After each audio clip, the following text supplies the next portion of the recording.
What's up, guys? Ace here, bring you guys a Attack on Titan final season episode 68 Brave Volunteers review. If you guys haven't seen it, or if you guys don't know, this will be spoiler heavy. Okay, we're gonna get deep into business in this one. Not so deep, just relatively deep. And I have to preface by saying, I was not looking forward to this episode. I was looking for more combat, but maybe I got a little bit too hopeful with all the fights that we had saw in the beginning of in the beginning of this series so far. And that's fine.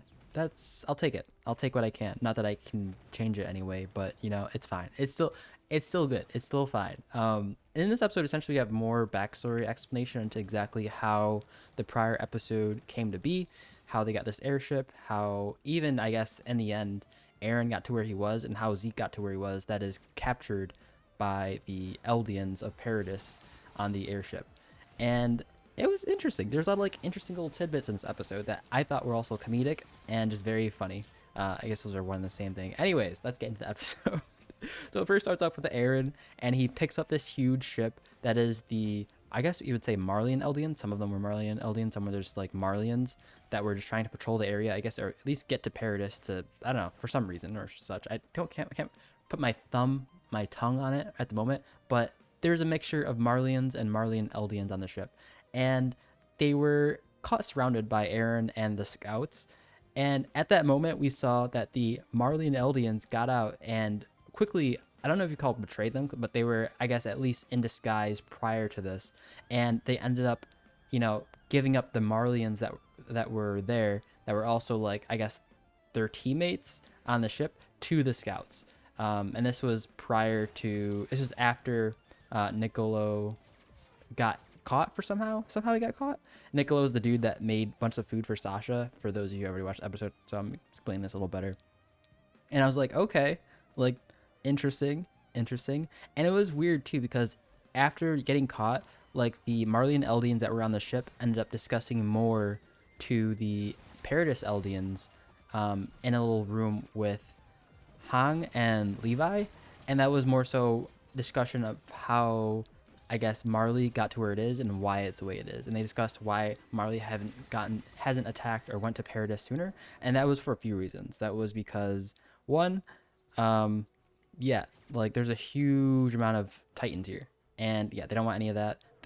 And also another reason, I think these are the two reasons, that they are also in conflict with other nations that do not like them.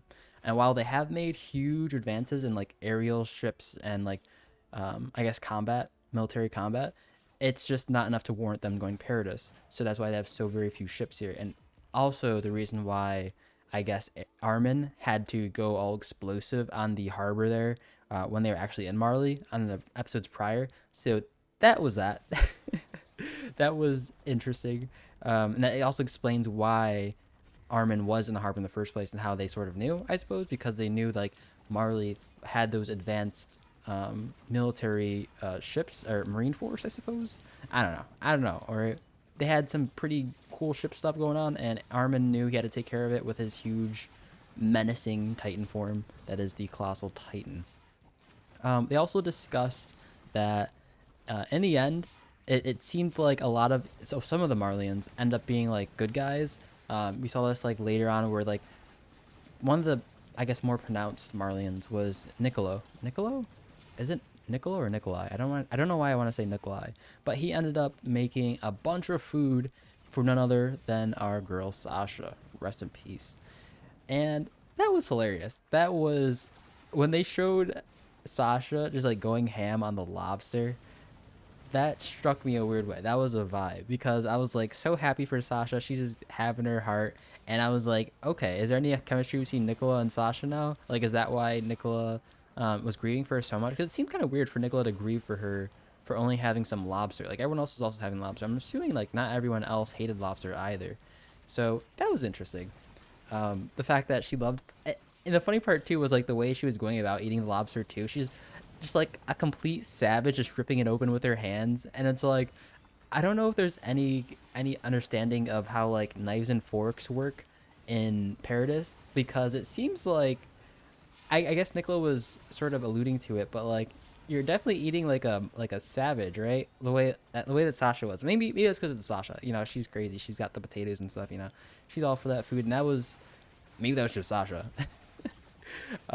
Anyways, yeah. So that happened, and that was I want to say like a bulk of the episode. Like after that, we sort of come to the realization that um, essentially Armin and everyone else doesn't really know what Zeke and Eren are up to.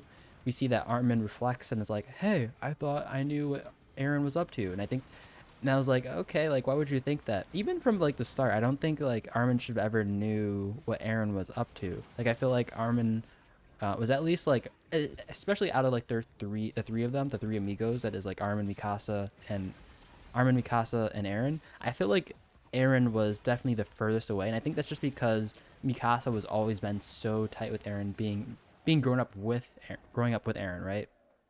It definitely seemed kind of weird for Armin to like think that he was that close to Eren, and this was in context with what was happening with like Zeke and them when Eren got captured. It seemed like for the most part, and this is actually a huge revelation personally because I didn't know this until later, but apparently all this was in context of Zeke's plan. That all this had to be done under a certain condition being met, which it did, and that was part of Zeke's plan to that at least end up saving the Eldians, and that's why it seemed like he got caught up.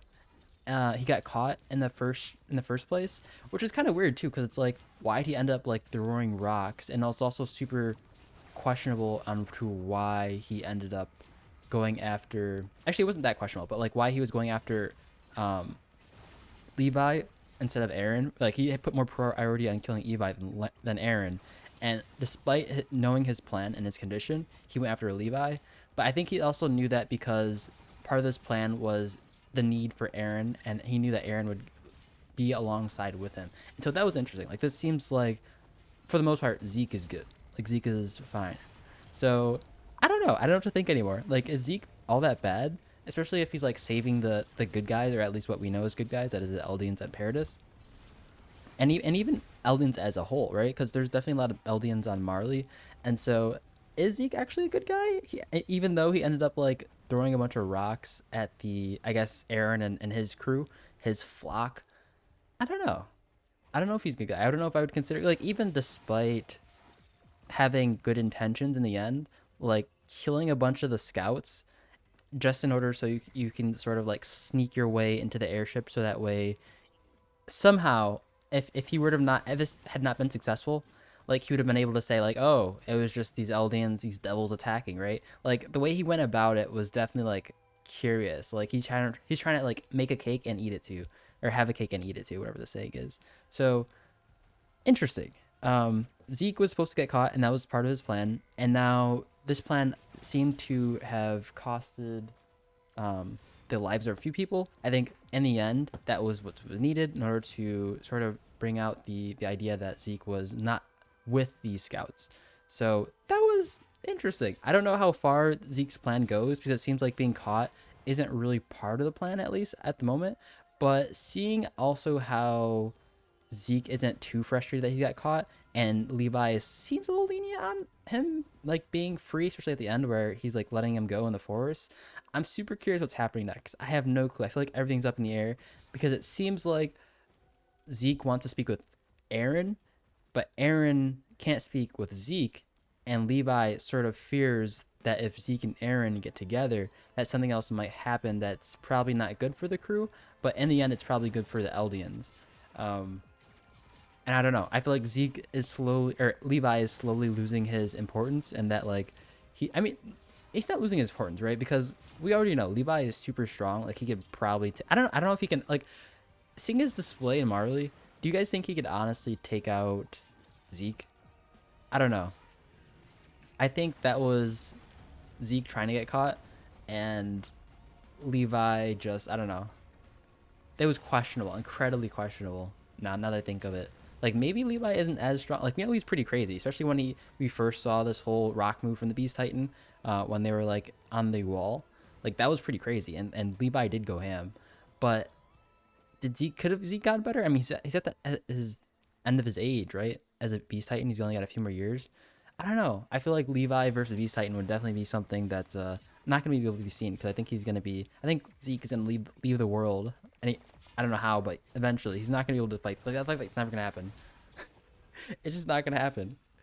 And like the time for it to happen is gone now because we know that Zeke is a good guy and Levi probably won't be able to fight Zeke. At least that's what it seems like.